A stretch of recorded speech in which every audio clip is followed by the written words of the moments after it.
Welcome to Driving Global Carbon Emissions Reductions with Data Policy Innovations, a panel hosted by the Climate Data Policy Initiative of Stanford's CodeX Center for Legal Informatics. I'm Catherine Atkin, a contributor to the Climate Data Policy Initiative and principal at Carbon Accountable. If we'd had this conversation even 2 years ago, I think the conversation would be seen as important, but maybe a little futuristic. This is no longer the case. In fact, we have some significant tailwinds behind us. One of them is that we're seeing the acceleration of data innovations in the climate space and the emergence of data innovators. The other tailwind stems from our collective experience during the COVID pandemic, where individuals and institutions have come to understand much more deeply the need for systems of accurate, real-time data to successfully address the pandemic. Every morning when I get up, I check a COVID dashboard to see real-time data on COVID globally, nationally, across the states, and within California. We have all come to understand that reliable, real-time, comprehensive data is a critical tool in driving the needed response to the pandemic and what happens when we don't have it. The climate movement needs to capitalize on this to drive the creation of a transparent, comprehensive data ecosystem that can radically accelerate public, private, and consumer GHG emissions reductions. I'm joined today by 4 people who've been leading and engaging in the climate data and policy arena for many years, who have come together to discuss where we're at and where we need to go to create a data-based climate accountability regime. Angel Su is an assistant professor of public policy and the Environment, Ecology, and Energy program at University of North Carolina. She's also founder and director of the Data-Driven Enviro Lab, an interdisciplinary research group that innovates and applies quantitative approaches to pressing environmental issues. Cynthia Cummis is an expert on international climate standards and private sector carbon reduction initiatives. She is the director of the private sector climate mitigation at the World Resources Institute. In this role, she leads the Institute's work with businesses to reduce GHG emissions, including the Science Based Targets Initiative and the GHG Protocol. Kentaro Kawamori is CEO and co-founder at Persephone, a venture-funded climate tech software startup. Prior to Persephone, Kentaro was the youngest chief digital officer ever at a Fortune 500 company. His career has focused on the enterprise software space and includes time spent as an early-stage venture investor. In 2020, Kentaro was recognized by Forbes on its 30 under 30 list. Randall Winston has served as executive director of the California Strategic Growth Council, a state agency integrating efforts to achieve California's sustainable community and climate change goals. He also serves on the boards of California League of Conservation Voters, Leadership Council for Justice and Accountability, and the Center for Law, Energy, and the Environment at UC Berkeley. I'm very excited to have this group be able to spend time together today and to see what emerges from the conversation. So let's get started. First questions for all the panelists. On a scale of 1 to 10, how far do you think we've traveled since the Paris Accords in creating a comprehensive carbon data ecosystem, including data governance and infrastructure that's needed to radically accelerate the reduction of public and private GHG emissions? Explain your number and then take a few minutes to situate yourself in the work that you've done in the climate arena. What part of the data ecosystem you've been building or have built? Let's start with Cynthia. Okay, so I'm going to provide more perspective from the private sector ecosystem. And while there's been lots of progress on companies since the Paris Agreement, lots of progress on companies measuring their emissions, setting targets, setting science-based targets through the Science Based Targets Initiative, expanding the boundary of their commitments and action to include their value chain. The data availability is still lagging far behind. So I would only give a rating of a 3. I think there's just so much work that we'd hope would have been done by now in terms of improving the quality of corporate inventory data that we haven't seen happen. And there's just so much work that has to be done to create more transparent value supply chains and enable companies to track the activities all along their value chain and track performance credibly against a target. And there's a lot of work that still needs to be done in that area. Thanks, Cynthia. Angel, want to chime in? Yeah, thanks so much, Catherine, for that great question.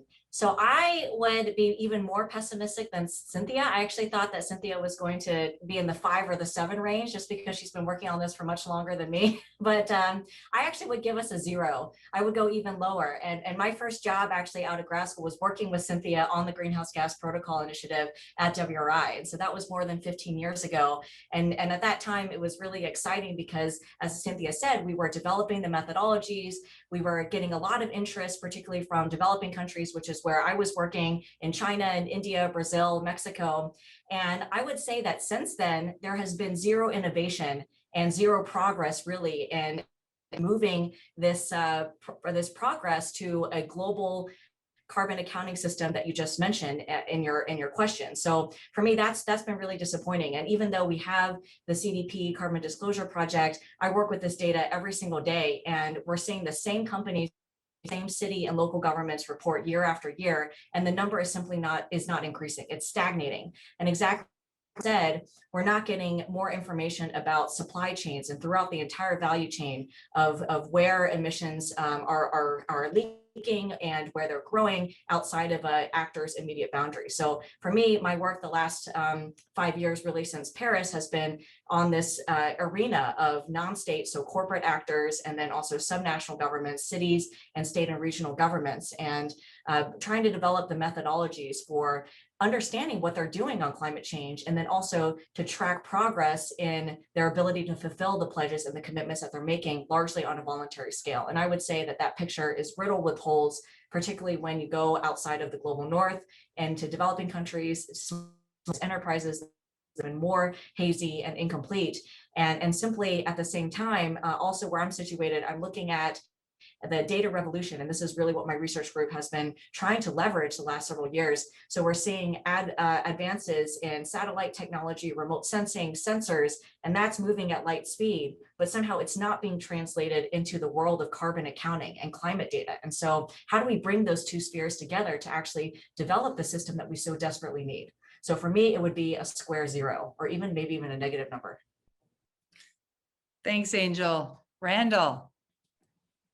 Yes, thank you again, and a great question. Wow, so I feel like it's gotten increasingly pessimistic. I'm gonna try to maybe politely push back just a bit in the area of the positive direction, but not much. I think if I can give 2 numbers actually, nationally, I would give us certainly in the maybe 1 to 3 range in the past 4 years prior to January of 2021, certainly closer to 0.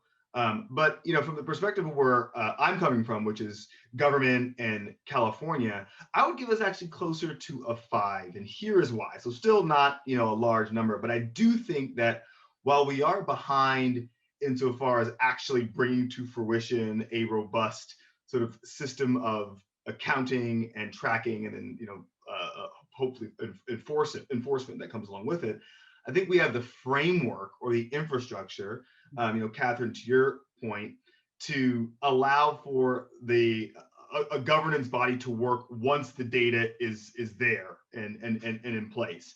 And let me explain a little bit more of that. So, in California, as probably most of you all know, we've not only established our sort of 2020 and now 2030 and 2050 goals, but a relatively robust system for making sense of how we both track and account for our emissions across transportation, energy, natural and working lands, buildings, land use, and then of course going further to monitoring, reporting, and verification.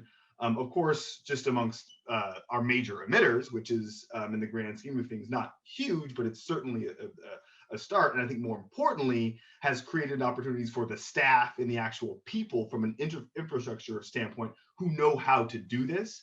It's still somewhat black boxed, and I think there could be a move towards transparency. But we have a price on carbon. We have ways of accounting for emissions amongst a limited set of private players, and we have a public institution that has the know-how to do that. Granted, a lot of gaps, a lot more work to do, but I do think that governance and infrastructure speaks for something in the form of like maybe a couple more numbers that would add to that scale. Thanks, Randall. Kentaro, you're batting cleanup here. What's your score going to be? Well, you picked me up an easy one because this is the world that I live in day in and day out, which is how do you take various data sets for the world that I live in. It's from asset managers and from those companies that Angel and everybody talked about, and turn that into carbon numbers. I would give, very specifically to your question, where are we at on the development of an overall data ecosystem? I'd give it a firm 2 since the Paris Agreement. And for a couple of reasons. I think about this world really in 4 primary subcategories. You have the accounting standards, which is used to turn various data sets into actual carbon numbers. You have the reporting standards, and we all know how crazy the reporting standard wars have been over the last few years. And then you have really data sets. So think ESG data sets that are used to make decisions. And then number 4, you have tools. And all of those are in sort of varying stages. Now, big credit to the work Catherine and WRI are doing around the GHG protocol. Greenhouse gas protocol is actually quite mature. It's remarkable once you start getting into the details of it. There's this sort of common narrative out in the marketplace that carbon calculations are inaccurate and that they're high level and that they're subjective. But I think that's an unfair characterization because the protocol took that into account when it was created. There are various calculation methods for different emission types. And it's not a problem with the accounting standard or the calculations, it's a problem with the data sets that are available and how much effort people are putting into them. The perfect example I always give to people is the world is fascinated with spend-based calculations of carbon all over the place. And so if I say, Catherine traveled $400 worth of air travel last month from London to Amsterdam, I can give you a carbon calculation based on that. However, if I know exactly what type of plane she was on, if I know the exact route that she took, if I know that she took a layover, I can give you a much tighter calculation. All of that data exists. If you multiply that times 1,000 use cases in a company, it's sitting somewhere locked up in a database, whether that is travel data, whether that is emissions data from a turbine for a power company. And so if you take that thread down into the reporting standards and the data sets and tools, what's really missing is the incentive for companies to go do this. And I'm very biased because I'm an entrepreneur in this space. And so, I've built a company and I'm personally very impact oriented and passionate about this. However, we live in a market-based sort of economy. Solutions aren't going to come to the market unless there is regulation or unless there's incentive for companies to go adopt this. And so what we're seeing now, and where I think we'll see a fast acceleration from a 3, beyond a 5 over the next 5 years, is because regulators around the world, most especially financial regulators, are coming down on asset managers, they're coming down on large public companies, and they're saying, you must disclose this, albeit for their own selfish reasons. They're saying you need to disclose what financial risk associated to physical climate risk is. And that's going to help flesh out this ecosystem in a much greater capacity. You're seeing ESG data sets breaking records for revenues every single year from companies like Bloomberg and CDP, S&P. And this last bastion, which I firmly play in, is that tool space. How do companies actually have the tools and the software required to make this better, to decarbonize, to understand where their emissions are coming from? Angel talked about some of the the innovations happening in the satellite space. And she's right.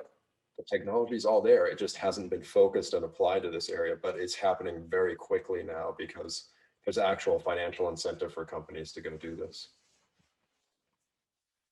Thanks, Kentaro. Really appreciate that. All right, this is okay. Catherine's like the optimist moderator, and I got to bring you all along. So you all have created, it's quite a critique here where we're at. So I'm expecting some really good answers to how we address these challenges. So here we go. So the first pairing is going to be Randall and Angel. So what are the 1 or 2 biggest headwinds that governments are facing in developing these climate data systems? What are 1 or 2 tailwinds?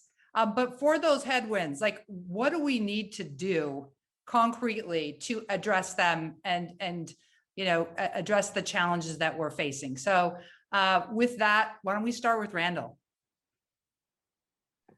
Thank you. Boy, great question. I am going to come in yet again from the perspective of government, just given my background. So two biggest challenges, and I will explain, again, from the standpoint of government. One is standardization, and then number two, which is unwieldy, is politics. But let me explain further. So standardization, to my mind, and Kantara was touching upon this a bit in his remarks, really has to do with, I think, the government coming up with a system of reporting and standards that's consistent, easy to understand, transparent, and of course allows for easy accountability. From my perspective, that has to include a way to actually publicly understand it, because I think what we're talking about in the greater scheme of things, in my opinion, and part of the challenge, is convincing the public that this matters, that we have a way to understand how emissions are occurring, and we can account for them at a very granular level, but then also that the average individual can understand it. That's important in my view, because I think that there is not only a need to account for the emissions, but also to attach to that some sticks or enforcement measures down the line to get to our ultimate GHG mitigation goals. And so that's the sort of one bucket. Second, trickier and always an issue is politics. But let me be very specific here, and I mean that in the process of setting up a regulatory structure or passing a law, we resist the calls for carve-outs or special treatment across different industries to avoid greenwashing or otherwise. This is sort of always a problem, but I think in this instance a special problem because of the amount of industries, because of the financial or monetary influence of industries, and that relation to those who pass and make laws. Now, how do we solve for that? I think the worst case scenario would be that we start off with a really solid framework, and by start off, I mean a law or a set of regulations before it goes through the regulatory process, and we end up with sort of a Swiss cheese-like set of regulations with too many exceptions and too many loopholes. It's going to take, I think, a concerted effort or a unified purpose on I think enough legislative members, not all, but enough, 3 to 10, who have a very strong sense of what needs to be passed and to resist the calls from different industries wanting callouts or exemptions. And likewise, that same sort of unified purpose amongst the executive branch, both at the top with the president, or if it's a state, a governor, as well as, of course, the regulatory bodies who are actually going through the regulatory process. So yeah, those would be my two challenges, and hopefully some set of solutions. Thanks, Randall. Angel. So this is challenging. In terms of I think that Kentaro actually brought up was going to identify, which is the fact that there aren't any incentives for data sharing. So whether it's the private sector or government, there really is no value that's attached to climate change data, the data that we so desperately need to understand what is the extent of the problem that we face and how are our actions and policies working to address them. I mean, I can't think of a more fundamental question in today's climate change era. I mean, it really is fundamental, and we just simply don't have the data to be able to answer these very basic questions. And so for me, the number one that's facing governments, and also in this new Paris system where you have multiple levels of actors, and the Paris Agreement specifically recognized the fact that you need multiple levels of engagement and actors that also contributing to the effort and also sharing and contributing data, that there just isn't any incentive for actors to do that. It's really time consuming, it's expensive, and even though the GHG protocol is very well established, I mean, my job was actually to train companies and on how to use the protocols, and we developed a curriculum through the Greenhouse Gas Management Institute. I mean, it's not easy. And so what large corporations end up doing is they hire a KPMG or an outside consulting firm to actually do the greenhouse gas inventories for them.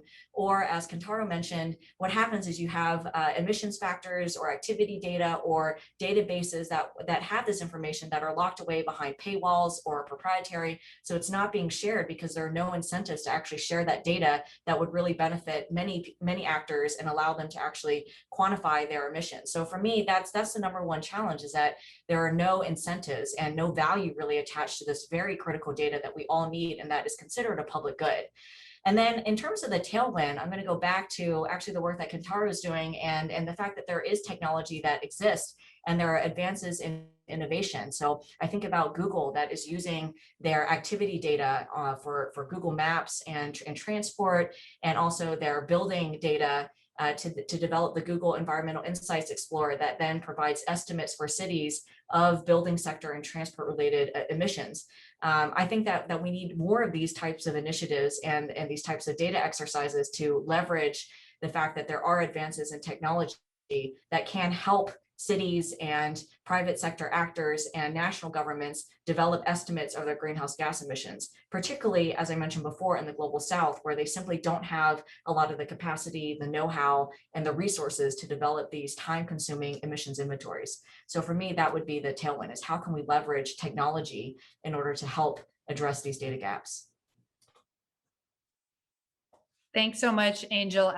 Cynthia or Kentaro, would either of you have anything you'd like to say in response to what Randall and Angel have just presented? Yeah, I'd love to just double down on that whole concept of incentives and why aren't more companies doing this and why aren't the data sets better? It's such a fundamental part of our economy, the alignment of incentives. And there's this narrative in our space around, well, one of the only true ways that we can combat climate change is to introduce a carbon tax. And we all know how controversial that statement is, right? But if you peel back the layers of it, really what people are saying when they advocate for that is we are aligning incentives for people to actually go do this, because there's now financial penalties associated to not doing it. And if you underline all of that, if you wonder why are companies doing this, regardless if it's the right thing or not, it's because our government doesn't create an environment for that. And it's not to say that it should have to this point, frankly, because if you are an executive at a public company, or if you're a shareholder at a public company, you have a fiduciary duty to your shareholders to fulfill the purpose of your company first and foremost, and that is to make money for your shareholders. And all the data in the world that points to value creation around being a more sustainable company doesn't affect the bottom line in the immediate, and it results in immediate punishment by Wall Street. If an executive comes out and they have made mass investments into decarbonizing their business that won't pay out for, in some cases, decades, they are immediately financially punished for that on their balance sheets, on their cash flow statements, and that means their shareholders are punished, and that means there's really no winning in that scenario. So really the only recourse left is there has to be an alignment of incentives first and foremost. And one of the quickest ways to do that is through regulators, which is of course happening now. And in some cases, we are seeing now a different alignment of incentives, which is very unique and coming around for the first time, in that consumers are demonstrating they're willing to pay a premium for products that are built more sustainably, which is of course the other great lever to get companies to move on this. But I love human psychology, I love organizational psychology, I love market psychology, and it all comes down to aligning incentives. I feel like we may be getting at some kind of tipping point, at least again in the private sector, where there is this big ecosystem that is in place. It's still a voluntary system, and that doesn't maybe create enough leverage, but we do have, the GHG protocol, CDP. We have now the Science Based Targets Initiative, where we have more than 1,200 companies making these ambitious commitments to reduce their emissions aligned with the ambition of the Paris Agreement. And 95% of those targets include scope 3. And that's where the biggest data gap is right now, is in this value chain emissions. But these companies now are accountable to these voluntary targets that they've made. They need to report publicly on an annual basis against them. And so the demand for better corporate data is there. I guess the problem is that each one of them individually is not going to be willing to make the investment. It's got to be this, you know, massive collective action that has to happen, because it has to be publicly available data, and it has to be, you know, across the whole value chain. So there has to be the right, I guess, collaboration to enable this to happen that hasn't come forward yet. But I do think that the demand is there now, and so hopefully the data will follow. There is a big lag, because the accounting standards have been in place for decades. Companies have been setting targets for decades, but they're still using these data sets that are many years old. And so hopefully there's enough demand now that we'll see better data coming forward. Thanks, Cynthia. So we've kind of begun to talk about the private sector as well. I mean, they're so inextricably bound, this ecosystem. But Cynthia and Kentaro, are there other things that you'd like to say when you think about the private sector and where we are and where we need to go? Are there some additional thoughts you have about sort of the tailwinds, or what are the sort of innovations or approaches that we have to take to address challenges? So anything more on the corporate side? I mean, we're, as you've said, Cynthia, we're seeing a lot more voluntary reporting. We also, and I'll just throw this in, we're seeing a lot of different, we're seeing net zero, right? We're seeing science-based targets. We're seeing a bunch of different approaches. I'd also love to hear, you know, a little bit of your thinking about how we address that. So Cynthia and Kentaro, and Kentaro, why don't we have you, since Cynthia just was responding to the first round of questions. So anything you'd like to say about this as well? Yeah, absolutely. You know, Randall talked about politics on the government side, but there's a whole other slew of politics that are hampering progress here, and it's with the standard setters. And that's more personal politics, meaning, you know, we've gotten some really good insight into this space. Tim Mohin, who was the CEO of GRI up until November of last year, just joined us as our Chief Sustainability Officer. And we've also just announced that Bob Eccles, who's the founding chairman of SASB, has just joined the formation of our Sustainability and Climate Advisory Board. And there's a really unfortunate reality. Yeah, it wouldn't be a panel if I didn't say something that caused a little buzz. The CEOs and many of the board members at many of the large standard setters, many of them do this out of their own personal gain, to be frank. We've observed. We see a lot of these guys taking these seats, frankly, as you see in some other philanthropic efforts where people crave the title and the access and the network of being in those roles more than actually wanting to change progress. And I know that's a really controversial thing to say, but we've observed it firsthand. Certainly won't call out any individual names, but there's a prestige and there is a level of access associated to being in these roles, which results in a whole bunch of politics. And that politics results in a lack of coordination across the standard setters to ultimately coalesce around reporting frameworks and methodologies that make it easier for companies to do so. Because right now, the majority of the Fortune 500 reports in GRI, you've now had BlackRock come down and endorse SASB. You've had, you've seen significant traction on TCFD. And there's not a single CEO, CFO, head of ESG or head of sustainability that isn't scratching their head and trying to figure out which one should I align to and which one do I go do. Even worse, it creates the ultimate excuse for them to push down action. I've heard it from so many people. I'm going to just wait and see how this shakes out, or I'm going to use this as an excuse not to do anything more stringent than report it and go do it.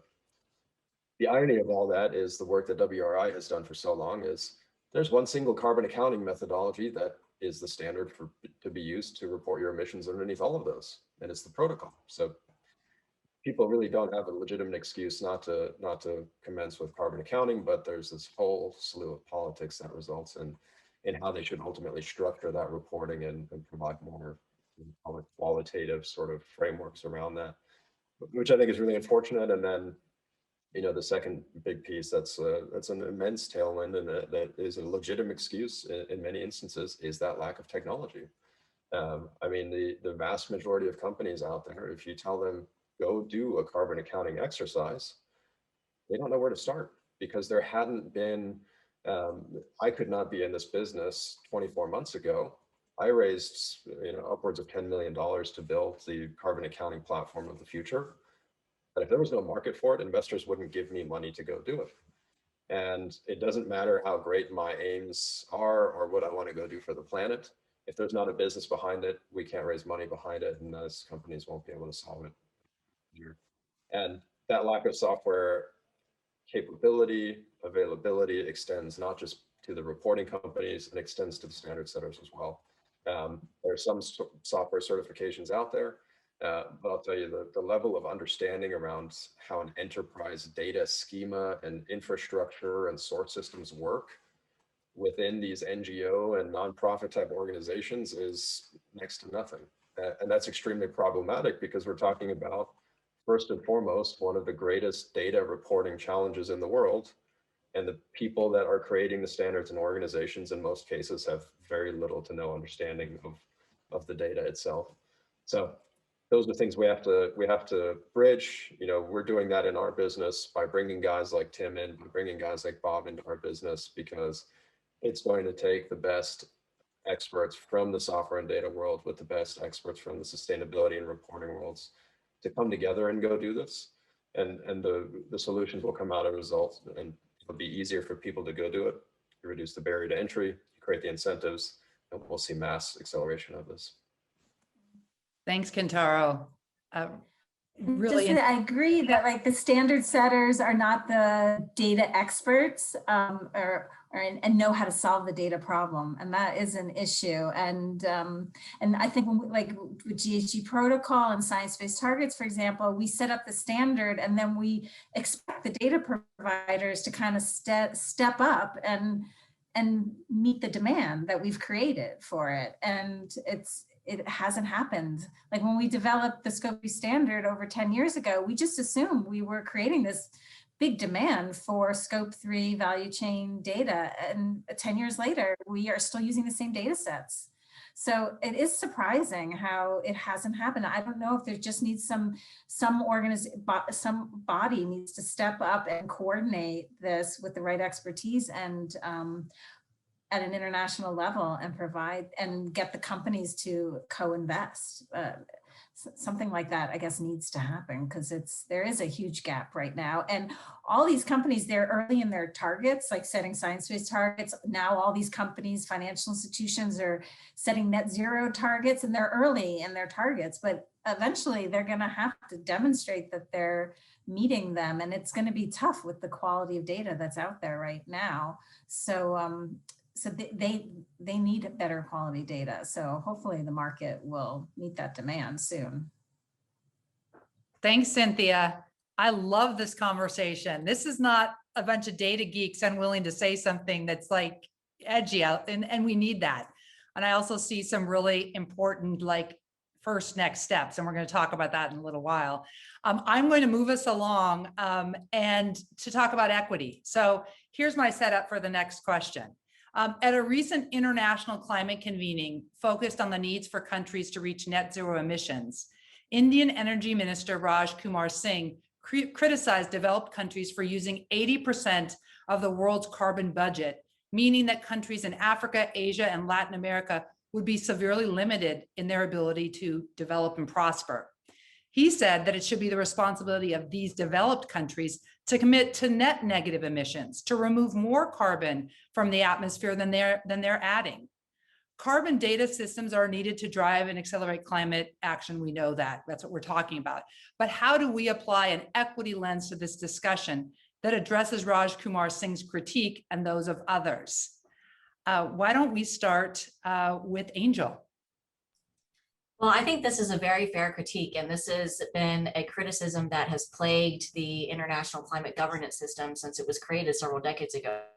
The principle of common but differentiated responsibilities, and the fact that climate change has largely been created by industrialized, wealthy countries, and yet the developing countries have been the ones suffering overwhelmingly and disproportionately from the impacts. And so I think this is a very fair critique, but I would actually extend this critique not just to countries, but also to corporations and to other types of actors, large governments, for example, at the city scale. And so, I mean, I think that this is an area that has been understudied. And it was interesting. I just had a conversation with an environmental economist and used to work for the EPA and did a lot of work in the early days of environmental justice from the perspective of the US EPA.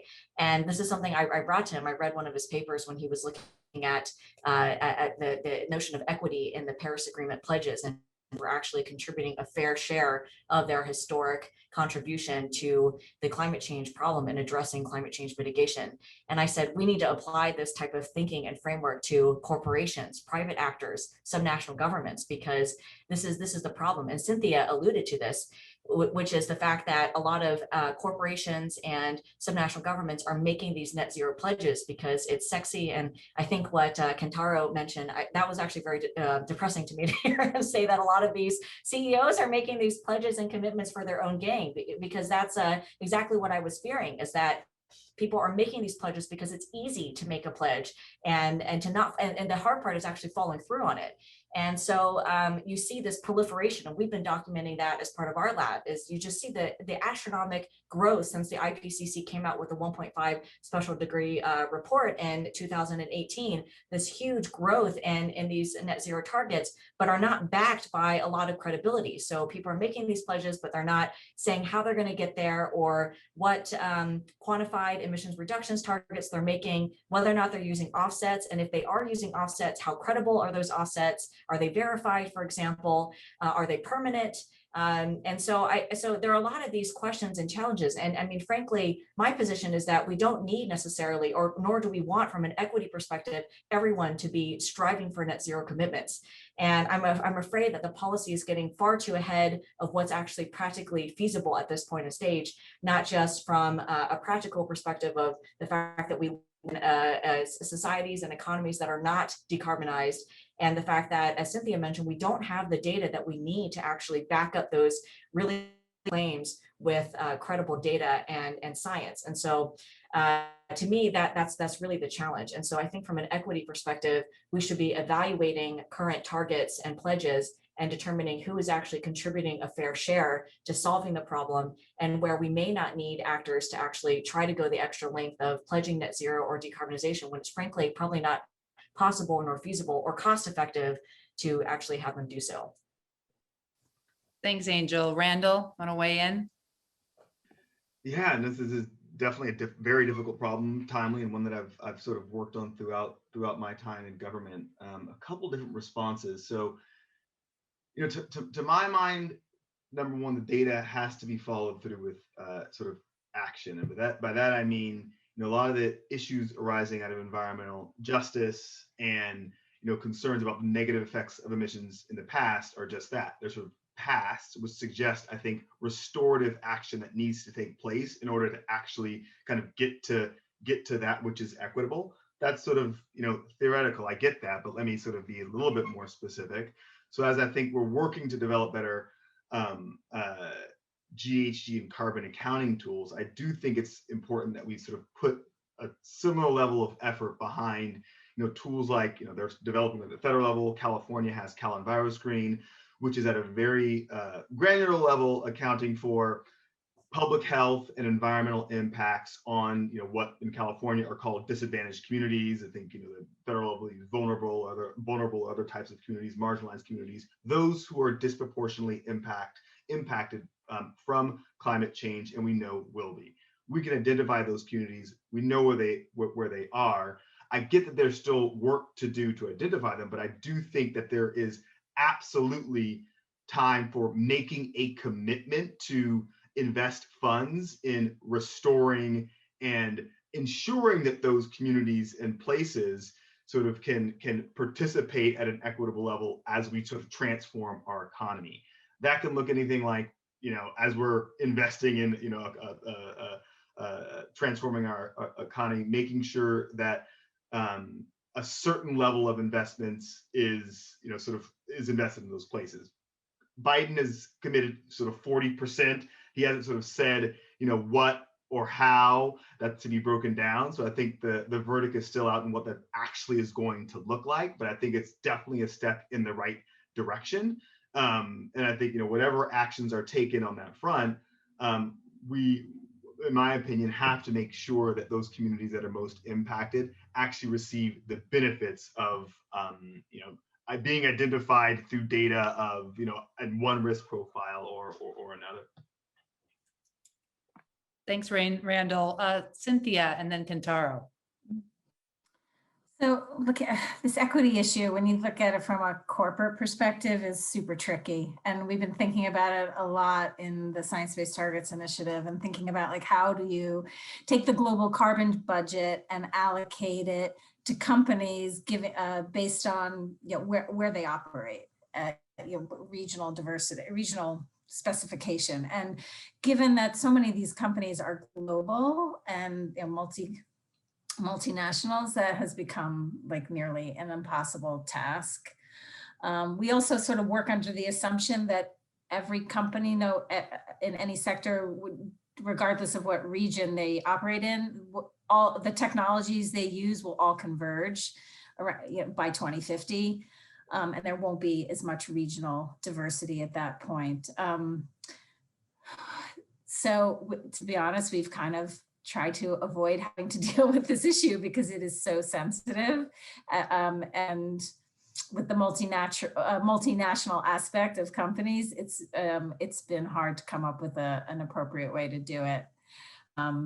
I do think like Microsoft has a very interesting approach. They've done something I've never seen any company do, where they've made a commitment to net zero, but in addition to that, they've also made a commitment to compensate for all their historical emissions. So started like taking responsibility for their contribution as a company to emissions. And I think that's like a really novel approach that maybe other companies will start doing. And that does address some of the equity issues at the corporate level. Kentaro? Another one of my favorite topics. I think about the term equity in our sense a little bit different, in terms of, the genesis of your question was really at a country and at a government level, right? Should the highest emitting and most developed nations take a higher share than sort of some more developing nations? On the topic of companies specifically, I think about it in terms of some of the precedents that the Clean Air Act and the Clean Water Act put out there. You never really hear much of an equity issue with those.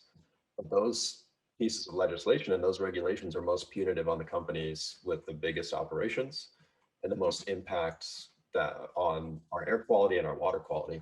It should be the same thing when it comes to climate and carbon emissions. There's a clear correlation. Everybody knows what the graphs look like. There's a handful of industries in the world that contribute a vast majority of emissions globally. It's things like cement manufacturing, manufacturing as a whole, it's agriculture, it's transportation. And so should we take an equitable approach across everyone? Should a retail chain that runs on renewable energy in California be subject to the same amount of regulatory scrutiny and oversight that a power and utilities company in Louisiana burning natural gas should be? If you ask me, the answer is absolutely not. Different activities carry different weight. And so when it comes to equity, the equity should be commensurate to the amount of emissions that are created and the amount of impact on the climate. And I don't think that's a shift that we've made when it comes to the discussion around equity. We tend to think of it in terms of the haves and the have-nots. I think we've got to flip that thinking and think of it more in terms of who's actually responsible. And now that's a very loaded word, but empirically, we can absolutely prove there are a much smaller amount of industries, much smaller amount of governments that contribute to this as a result of a very finite set of activities that constitute the majority of emissions around the world. And if we focus on those, we will, if you ask me, take the most equitable approach, because those industries also tend to be the most successful. They tend to be the most ripe in terms of profits, and they tend to be best equipped to deal with new regulation and to be able to quickly adjust to those new realities. Thanks, Kentaro, and to all of you that was a really rich discussion and really deserves its own complete webinar. So we're at the end of this, and I'm going to now set you up each for 1 minute. Tell me, okay, we've identified a lot of headwinds and tailwinds and people with thoughts about who's on first. And so each of you, 1 minute, tell me like, okay, what gets done first? And then who's most in charge, who needs to lead? And then maybe one thing that makes you hopeful or excited about what comes next. So let's start with Cynthia. Okay, I think I just want to focus on like what I think is like an important next step. If we're going to get better corporate data out there, I think one of the things that will have to happen is we're going to have to just start moving out of this voluntary regime that we've been in for decades, because it's not driving companies to demand better quality data under this voluntary system, maybe because they don't see the need for high quality data under voluntary reporting. But if we move to mandatory reporting, especially for scope 1, 2, and 3, if there's mandatory inventory reporting, then there'll be no choice but to get better quality data, because companies are not going to be comfortable reporting that data unless they feel confident about the quality of that data. So I'm excited to see that like there is hope for mandatory reporting. There is mandatory reporting in the US for large emitters, but the bill in California is really encouraging to see that mandatory reporting and science-based target setting could become mandatory for companies doing business in California. I know the US, the General Service Administration is exploring making reporting and science-based target setting mandatory for doing business with GSA, so with the federal government. And I'm seeing in Europe a lot of movement in this direction with more transparency on reporting. So I think I'm hopeful that as that proliferates, the higher quality data will be the next step behind that. Thanks, Cynthia. Angel?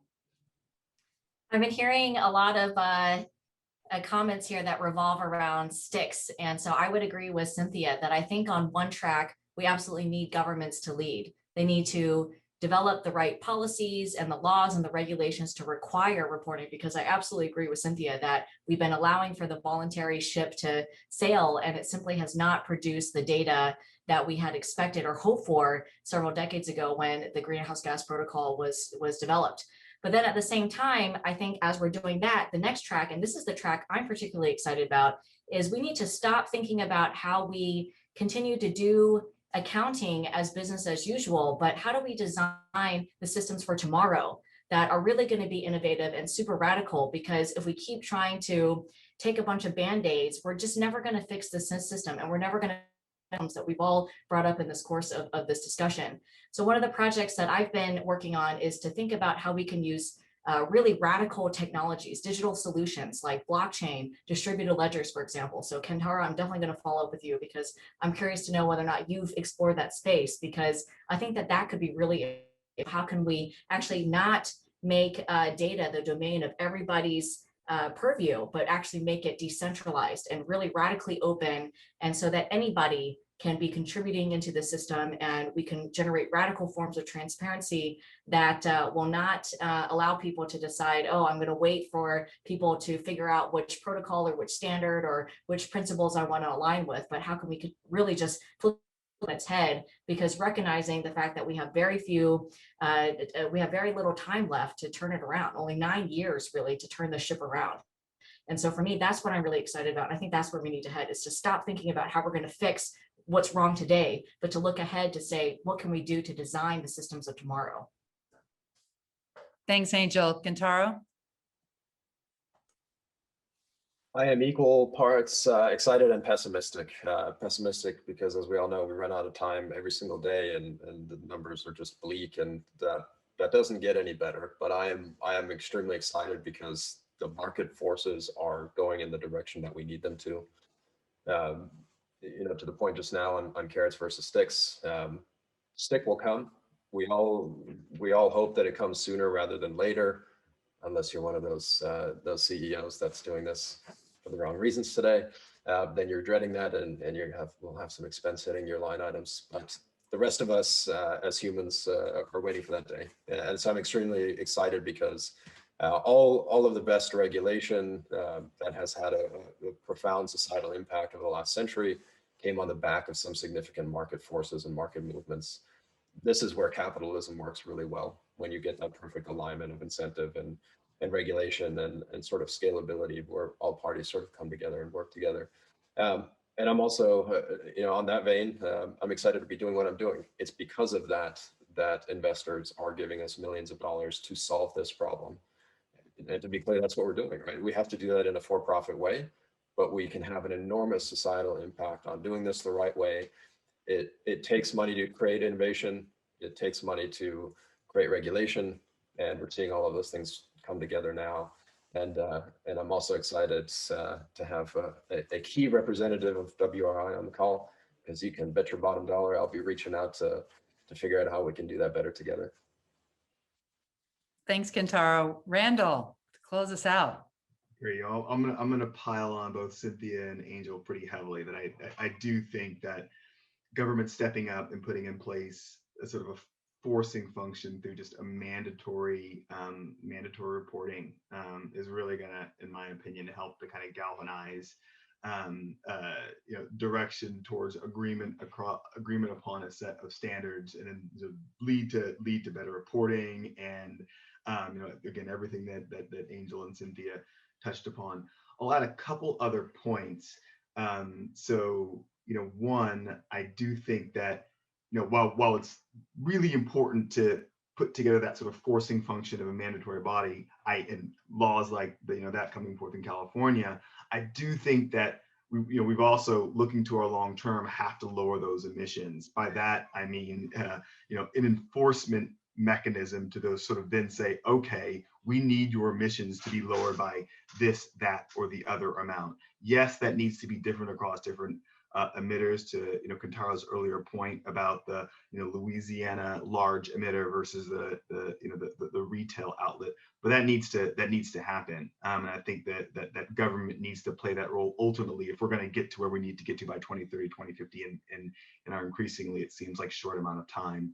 I'm also encouraged, this last point, by again, what's occurring at the federal level under the Biden administration, reconsidering the cost of carbon, the social cost of carbon, and how to consider carbon generally amongst the regulations, the Clean Air Act in particular. But I think there's a lot of other opportunities to elevate that conversation, which I hope will mean very good news for carbon accounting and moving much more quickly.